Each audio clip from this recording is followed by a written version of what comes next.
Study platform पर आप सभी का पुनः स्वागत है। इस वीडियो में डिस्कशन करेंगे 24 अप्रैल 2020 के हिमाचल प्रदेश राष्ट्रीय तथा अंतर्राष्ट्रीय करंट अफेयर्स के बारे में। आइए सबसे पहले शुरुआत करते हैं हिमाचल प्रदेश करंट अफेयर्स से। पहला प्रश्न है, हिमाचल प्रदेश सरकार जल शक्ति विभाग के माध्यम से कब तक हर हिमाचली को स्वच्छ जल उपलब्ध करवाने के लिए प्रयासरत है। तो सरकार ने एक मीटिंग की अभी 2 या 3 दिन पहले ही, तो उसमें निर्णय लिया गया है कि 31 मार्च 2022 तक जल मिशन शक्ति विभाग के अंतर्गत जितने भी हिमाचल प्रदेश के गांव हैं वहां पे पाइपलाइन के माध्यम से स्वच्छ जल उपलब्ध करवाया जाएगा। This is very important. 2022 में ही हिमाचल प्रदेश सरकार तथा केंद्र सरकार का प्रयास है कि जो किसानों की आय है उसे दोगुना करने का लक्ष्य भी निर्धारित किया गया है। एक और चीज़ याद रखिएगा, जल शक्ति विभाग जो हमारा आईपीएच विभाग था, इससे पहले जो जल विभाग था, ठीक है, उसका नाम क्या कर दिया गया है सरकार की तरफ से, उसे जल शक्ति विभाग नामकरण उसका किया गया है। अगला प्रश्न है, राज्यों में घरों के नल कनेक्शनों का दायरा 56% से बढ़कर 68% हो गया है। देखिए, जब आपको जल शक्ति विभाग से, मुझे लग रहा है प्रीलिमिनरी में भी कोई ना कोई प्रश्न पूछा जा सकता है और मेन परीक्षा में भी हो सकता है कि आपको यहाँ से कुछ लिखने के लिए आए। तो ये आप लोगों ने ये सारे फैक्ट्स भी याद रखने हैं कि 56% थी इसकी परसेंटेज। जो पक्की जो जो जितनी भी पाइपें रहती है उसके माध्यम से जल पहुंचाने की अब कितनी होगी है, 68% होगी है। 2022 तक हिमाचल प्रदेश सरकार प्रयासरत है कि उसे 100% किया जाएगा। धर्मशाला मैक्लोडगंज रोपवे परियोजना हिमाचल के किस जिला में स्थित है? तो आपको ज्ञात है धर्मशाला कहाँ पर पड़ता है, कांगड़ा में पड़ता है। हिमाचल प्रदेश की दूसरी राजधानी का दर्जा भी धर्मशाला को दिया गया। बहुत सी हिस्टोरिकल प्लेस भी धर्मशाला में है। दलाई लामा की जो तपोभूमि है वो भी धर्मशाला में ही है, तो काफ़ी फेमस है। और देखिए, अभी लॉकडाउन के बाद इसका काम पुनः शुरुआत इसकी कर दी गई है। 2019 में प्रदेश में आने वाले सैलानियों की संख्या कितनी थी? देखिए, करीब 1.72 करोड़ सैलानी हिमाचल प्रदेश में आए थे। और इस वर्ष ऐसा कहा जा रहा है कि काफ़ी ज़्यादा जो नुकसान होने वाला है वो पर्यटन इंडस्ट्री को होने वाला है। आपको पता होगा काफ़ी ज़्यादातर हमारे रेस्टोरेंट्स हैं जो कि पर्यटन के ऊपर ही निर्भर रहते हैं। तो ये ऐसे सीजन पे लॉकडाउन करना पड़ा है कोरोना वायरस से लड़ने के लिए, जिससे पर्यटन इंडस्ट्री यहाँ पे अंधकार की तरफ जाती हुई दिख रही है। तो आपके लिए ये फैक्ट भी इम्पोर्टेंट है, और इससे संबंधित यदि कोई जानकारी होगी तो आप उसे भी साझा करें, क्योंकि मुख्य परीक्षा के लिए ये सारी चीज़ें आपको आपस में इंटरलेट करनी होगी। विश्व बैंक ने हिमाचल प्रदेश राज्य सड़क परिवर्तन योजना के लिए कितनी धनराशि स्वीकृत की गई है? देखिए, 585 करोड़ रुपए विश्व बैंक की तरफ से स्वीकृत किए गए थे, लेकिन लॉकडाउन के चलते हुए कुछ भी वहां पे अभी तक नहीं पहुंच पाया है। वो भी काफ़ी चिंता का विषय है। आपको ज्ञात है हिमाचल की भौगोलिक परिस्थितियां अन्य राज्यों की तुलना में थोड़ी विपरीत रहती है। तो यहाँ पे जैसे बरसात में काफ़ी ज़्यादा प्रॉब्लम्स हो जाती है रोडों में। इस बार तो बारिश भी अच्छी हुई है, तो उसकी वजह से रोडों की कंडीशन भी हिमाचल प्रदेश में खराब हो चुकी है। उसके लिए हमें फंडिंग चाहिए, तो फंडिंग का सोर्स हमारे पास क्या था? विश्व बैंक था। तो विश्व बैंक भी अभी लॉकडाउन के चलते किसी तरह की फंडिंग नहीं कर रहा है। तो प्रदेश के लिए बहुत सी चिंताएं यहाँ पे दिख रही है आने वाले समय के लिए। आगे डिस्कशन करेंगे national and world current affairs के बारे में। पहला प्रश्न है, 22 अप्रैल 2020 को याद रखिएगा 50वां पृथ्वी दिवस बनाया गया। इसकी थीम क्या थी? उसकी थीम थी climate action. This is very important. Next one is, हाल ही में किस देश द्वारा सैन्य उपग्रह नूर लॉन्च किया गया? तो ईरान के द्वारा लॉन्च किया गया है नूर उपग्रह, याद रखिएगा। और आपको ज्ञात ही है कि अमेरिका और ईरान के संबंध आपस में अच्छे नहीं है। सुजलाम सुफलाम जल संचय अभियान किस राज्य की जल संरक्षण योजना है? देखिए, नामकरण में कितना जबरदस्त इसका किया गया है, और आप तो उसको आई थिंक कभी नहीं भूल पाएंगे, क्योंकि नाम इसका बड़ा यूनिक सा है। सुजलाम सुफलाम जल संचय अभियान किस राज्य का है? Gujarat is the right answer. हाल ही में सुबनसिरी नदी पर एक रणनीतिक पुल को पुनर्निर्मित किया गया है और इसका उद्घाटन किया गया है। यह भारत के किस राज्य या केंद्र शासित प्रदेश में स्थित है? तो याद रखिएगा ये कहाँ पर है?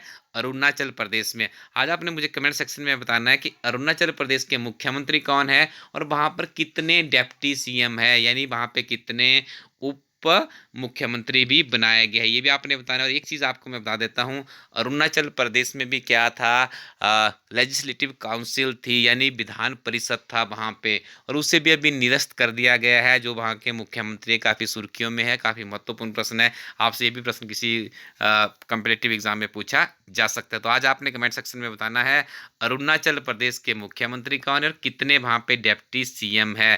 थोड़ा सा और बताइएगा वहाँ पे किस गठबंधन की सरकार बनी है।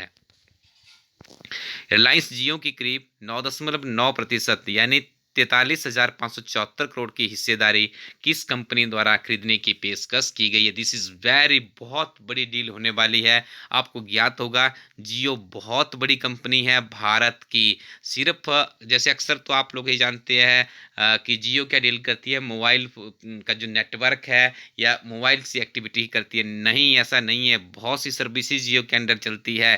तो आपको ज्ञात होगा। दूसरी तरफ यदि हम लोग बात करें तो फेसबुक भी बहुत बड़ी कंपनी है। यहाँ पे 9.9% का मतलब है कि 10% के करीब जो जियो की हिस्सेदारी है कौन खरीद रहा है, फेसबुक। मतलब दोनों कंपनियां आपस में काम करेगी। आपको ज्ञात होगा बहुत बड़ा नेटवर्क है फेसबुक के पास।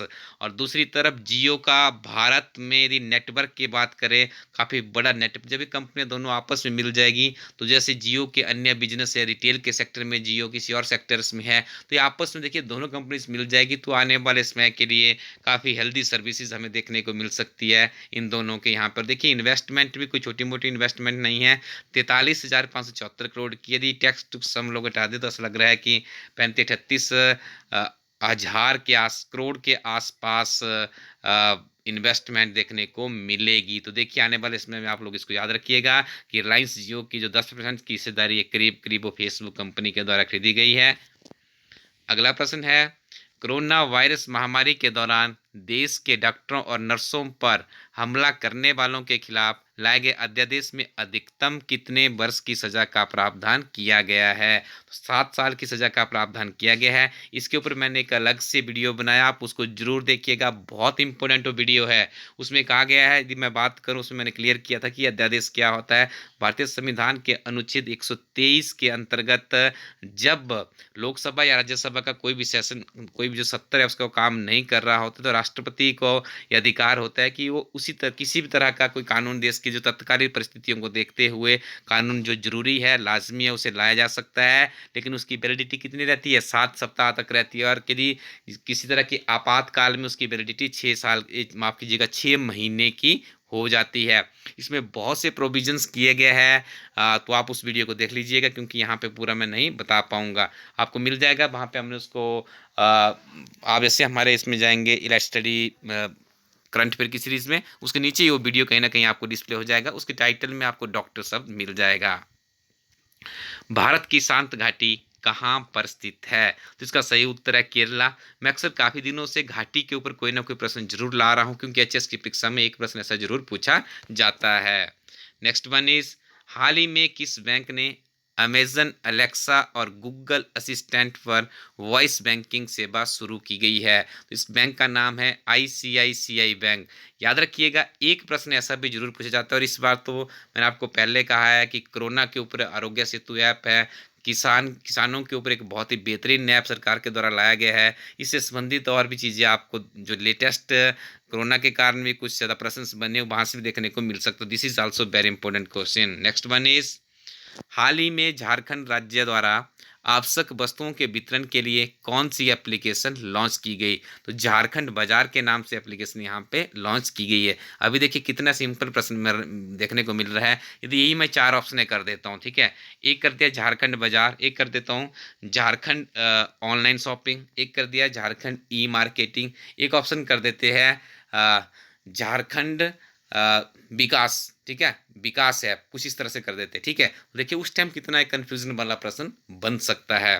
स्टूडेंट्स आप जल्दी से हमारी वेबसाइट पे जाइएगा ilastudyco.in पे। इस वेबसाइट पे बहुत ही महत्वपूर्ण किताबें हैं, और हिमाचल प्रदेश एक समग्र अध्ययन एक ऐसी किताब है जिसकी काफ़ी लंबे समय से हिमाचल प्रदेश में जरूरत थी। यानी इस किताब के अंदर आपको समग्र नोट्स संक्षिप्त सिंगल लाइनर की फॉर्म में पूरे हिमाचल प्रदेश की जानकारी पार्ट 1 में उपलब्ध करवाई जाती है। पार्ट 2 में उसके ओल्ड क्वेश्चन पेपर है जो कि क्लर्क से लेकर एचएस तक की परीक्षाओं के ओल्ड क्वेश्चन पेपर है। जब आप पार्ट 1 को पढ़ लेते हैं, पार्ट 2 में आप लोग जाते हैं, तो आप वहाँ पे देखते हैं कि किस तरह के प्रश्न पूछे जाते हैं कॉम्पिटिटिव एग्ज़ाम में हिमाचल प्रदेश के, तो विशेष तौर से बात करें, तो जो आपने पहले किताब में पढ़ा होता है, वो आपको समझ आना शुरू हो जाता है कि कहाँ-कहाँ से प्रश्न पूछे गया, कितनी महत्वपूर्ण ये किताब है। इसी का सबसे ज़्यादा फ़ायदा आपको क्या होता है, आपके दिमाग में एक विज़न बन जाता है कि किस तरह की अध्ययन सामग्री आपके लिए महत्वपूर्ण है, कैसे उसको पढ़ना है। इसीलिए एक एक ऐसी किताब है हिमाचल प्रदेश के अभ्यर्थियों के लिए, जो एक समग्र अध्ययन आप लोगों को उपलब्ध करवाती है। इसके अलावा स्टूडेंट्स, हमारे प्लेटफ़ॉर्म में और भी बहुत ही महत्वपूर्ण किताबें सॉफ्ट कॉपी और हार्ड कॉपी की फ़ॉर्म में उपलब्ध है। हिमाचल प्रदेश में हम इसकी डिलीवरी अभी कर रहे हैं। सोमवार और वीरवार को हमारे जितने भी ऑर्डर्स होते हैं, वो सारे के सारे निकल जाते हैं, तो आप लोग ज़रूर ऑर्डर कीजिएगा। Thank you very much. Keep watching elite study YouTube channel.